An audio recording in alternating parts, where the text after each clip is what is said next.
thoughts of a diet. Hudson and Halls prepare a chocolate explosion.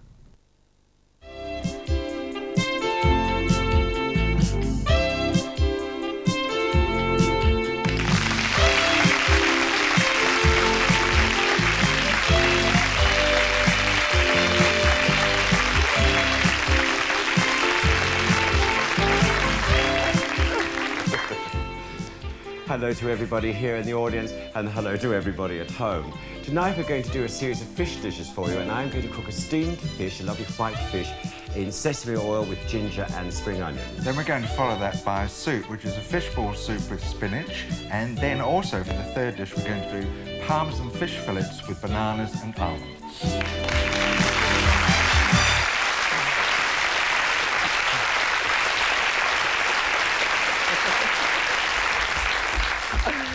Right, we'll start with the Parmesan fish fillets first. I'm not. Oh, no, you I'm starting with a glass of wine. Oh, what a good idea. What a good idea, Pete. Your good health. Whoops, your good health. Little mouton cadet goes down very well, squeezes the old gills, and off we go. That's very appropriate, isn't it, for a fish meal? Get on with it. Right. I want to get home. Now, what we do, this is for 4 fish fillets about this size, all right? We're using just any plain white, non-oily fish fillet there. And what we need is about two cups of fresh breadcrumbs, and to that we add 8 tablespoons, in this case I'm only doing half, so I'll add 4, of grated Parmesan cheese. Now, we buy Parmesan cheese in a block, and what we normally do is grate it in the food processor by cutting up in thin slices and popping it through the feed tube, and you get, as you can see, a more granular consistency than you would if you buy it already done in a packet. The other thing is, A, it's cheaper, and B, it has more flavour. So remember that next time you want Parmesan. Whoops. Now just tip those crumbs and that out. You don't need salt and pepper at this stage. You can add that later on. And then with the fish fillet, all you do, I've beaten up here a little bit of egg and water and put a touch of oil in it because that helps keeps it moist. So you've all done this before, I know. Just put it in there like that, pat it on both sides. It's cute, isn't it? And then dip it through the egg. Now then, I hate this. Make sure it's well done in the egg like that. Drain off the excess and then pat it well into the crumbs and make sure you press them very well on either side. And as we said, this dish is terribly economical because you get Parmesan fillets and then you also get Parmesan fingers, which is a challenge for fish fingers. Oh! What a waste! Now you end up at the end with 2 fillets like this. Now when you've done the fillets, or the 4 fillets, all you need to do is cover them with plastic wrap and then pop them in the fridge for about half an hour so that it sets that crumbs on it and it makes it stick on easier. Now to go with this we need some bananas, and I'll just do one here. All you need to do is peel your bananas and then slice them diagonally. These are tiny bananas. They must be midget ones. Small monkeys. Slice them diagonally like this into acidulated water, which is just water in which you'll put some lemon juice because that stops them going brown. So that's all we need, and also we've got here some toasted almonds, or you could use slivered almonds or toasted flaked almonds like we have here, which just goes on the dish. That's all it is. It's simple and easy to prepare. So I'll let Peter carry on while I clean up. I've got a nice piece of white fish here. This is actually whiting, and what I'm going to do with this, I've got sesame oil here. Now this is very important to the flavour of the dish. I'm just painting this with the sesame oil like this, and then I've got to turn it over onto my own hand. No, I won't. I'll do it on there. Hold it up. Just paint this liberally because sesame oil has such a wonderful nutty taste when you add it to any cooking, and it really is a fabulous oil to use. So you just do that like that, and then you put this through. This is corn flour I've got in this dish. Just put it through the corn flour, just to coat it. Oh, I hate the touch of that tinsel. Oh, it takes all the stuff out of my mouth. I have to do it again. Just very lightly like that. And then I know I've got flour. Would you be quiet? Get a fresh glass. Now I've got here some ordinary peanut oil, and I'm just liberally here greasing up the dish I'm going to steam, this fish. I wish you'd go somewhere else. Who? Now, if you haven't got peanut oil, use the sesame oil. You'll just get a stronger flavoured fish. It's gone all over the it back. is... Do you mind? Now, I do take a touch of cornflour. You just put that in the dish like that. Now, I've slivered here about 3 large spring onions, can't think what they're called, and that slivering is cutting them sideways instead of across like that. You put half the spring onions across here like this. I hope I can remember the recipe, it's very simple. And then I've actually put this through a garlic pressure. This is fresh ginger, about 2 tablespoons of fresh ginger. And you must use fresh ginger for this dish because it has the essential oils in it. If you use powdered, you won't get the same effect. And this is an oriental dish we're actually cooking, so you won't want it to taste like anything but oriental. No time to put that away like that. Now, I'm going to, as I say, steam this. Oh, I've squashed the cat. Oh, I can't see either. So we're just putting that, so that's the fish as is. Be very careful using a steamer. Put this in here and cover it, and that's going to steam for about 10 minutes, and then we're going to... You're not allowed to have violence on cooking shows either, are you? I'm going to steam this for 10 minutes. If you haven't got a steamer like this, I'm using an electric one, just get a baking dish, put a trivet in it, put your dish on that and cover it and do the same principle, or a large saucepan or something like that, just depending. But that's just going to sit there now for 10 minutes. Smells lovely. I've got cork in it, look, Pete. I've got stuff everywhere. Now I've got to do them fish balls. Right, we're going to make the fish balls for the soup. Oh. Now, this is very, very simple. Because you just do, again, you really need a food processor to do this in because it's got to be like a paste. You ready? Glasses have gone. No, I'm not. I forgot to sharpen the knife. Now, I've got here 500 grams of a firm white fish. Now, if you... I'm going to... No violence, as you said. This is a family programme. You'll be a family programme in a moment. This is 500 grams of firm white fish. If you can get good white fish that's in bits... Why you talk? Well, talk? I wish I could. Which we're going to process into a fish paste, and this is going to be the basis of these fish balls. Could you start and do some for me? Here, do those. I want a bit more than that. Right. Those. Right. And that one. Okay. Come on, hurry up and get it all in, because I've got to put some other ingredients just a minute. I've glued my glass to my nose and it slipped off. You get on and do something. Well, I will in a minute when you've given me the rest of the fish. That'll do. Yeah. I can't have a big lump. We've got to cut it. Pause. No, I need it all. Cut it up, Pete. Now, to this fish, while Peter's cutting up the rest, we add to it, now this is very particular, these measurements, we add about 1/4 teaspoon of sugar. You.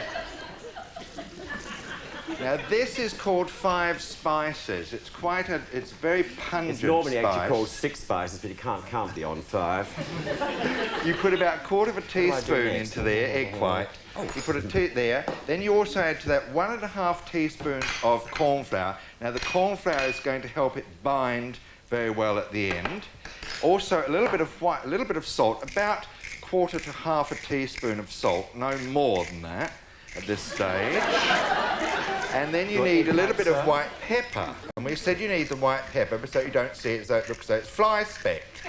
But why bother when you've got the 5 spices in there anyway? Would you like this now? Yes, an egg white. So that's 1 egg white. Right. Now we just pound this up into a paste. I'm covered in gunk. Turn the fan off, unplug. Now, as you can see, this doesn't take very long, and this is now into a beautiful... It seems a shame, I know, to make beautiful...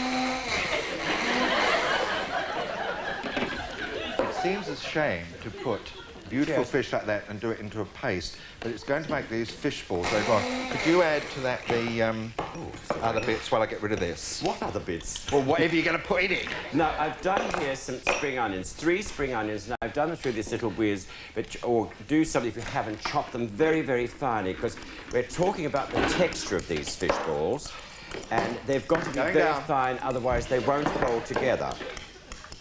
And if you haven't got any kitchen help, you just keep doing this, and it's marvellous. Would you mix that and I'll get some water? What's that for? Oh.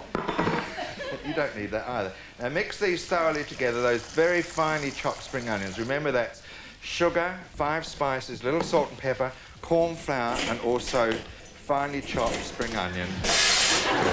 What we're doing here, could you wait, is we're using a bowl. I'm using a bowl. If you wet your hands, this is if you're making any sort of patties or anything like this, and you do it through wet hands, you get them to roll more easily and more smooth.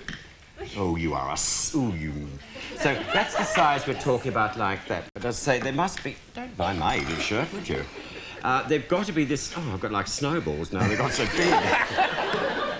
Why we're putting them on this wax paper is these should be frozen, and you can, if you make a whole lot at one time whilst you do it, you may as well lay them out. His mouth goes and his hands stop.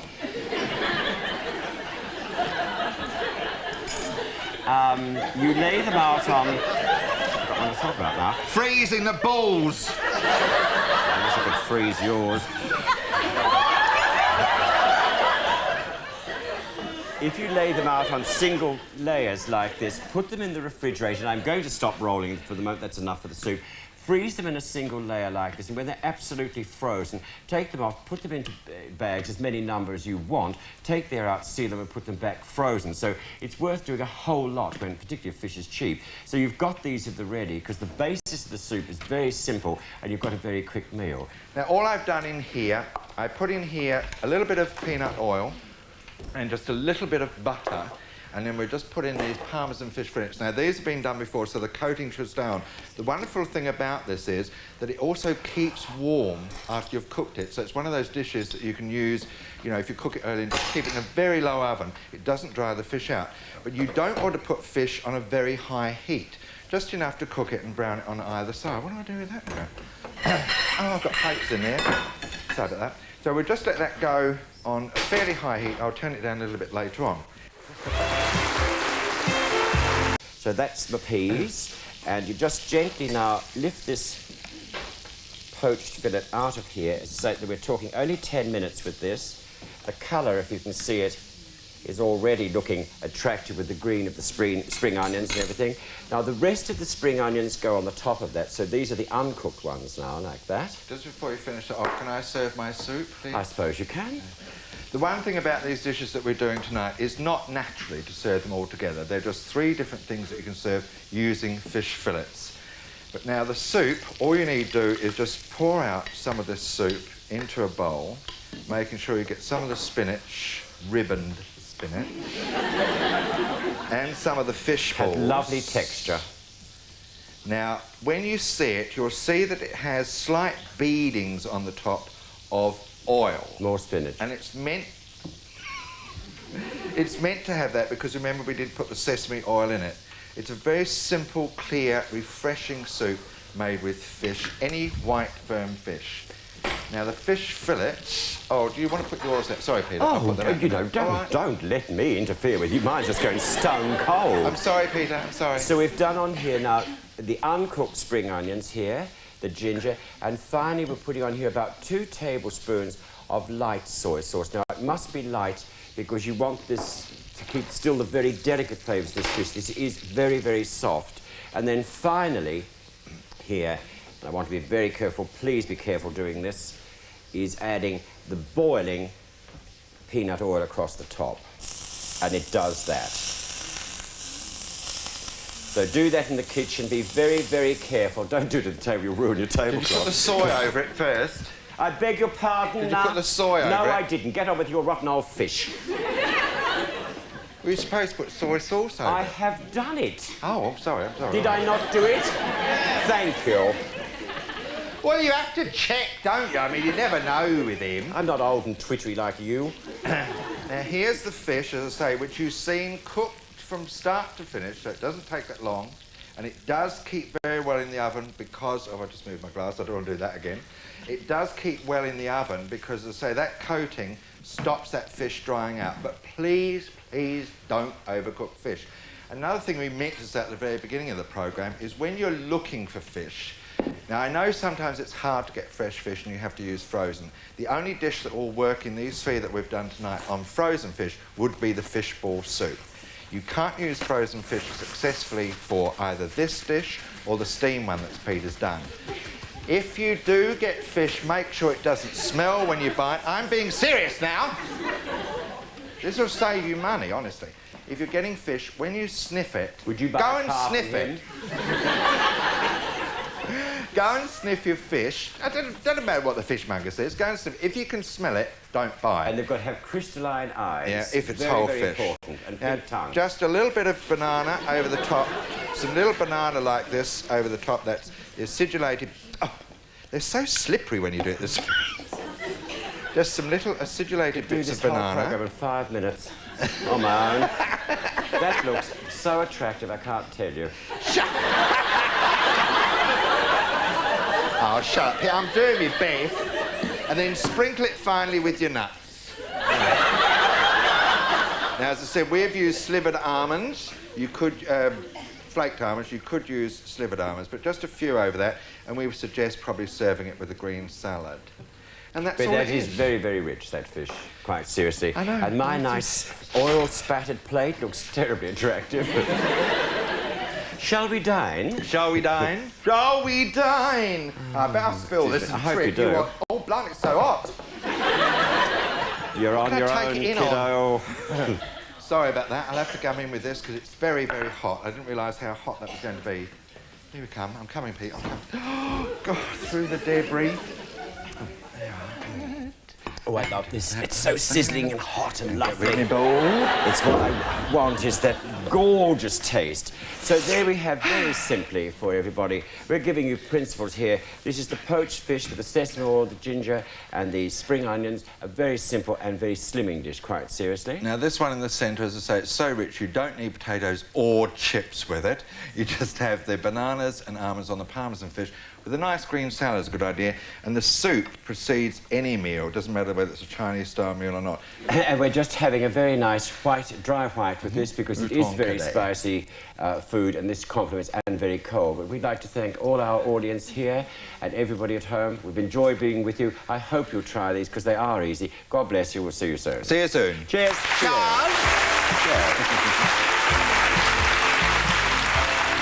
I've got the wine in a plate now, as you believe.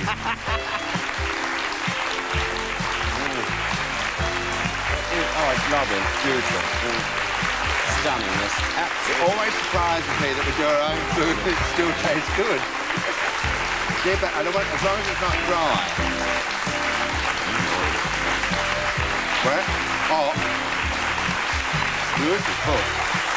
It doesn't look very nice, but it is lovely. The paper, I like the stock.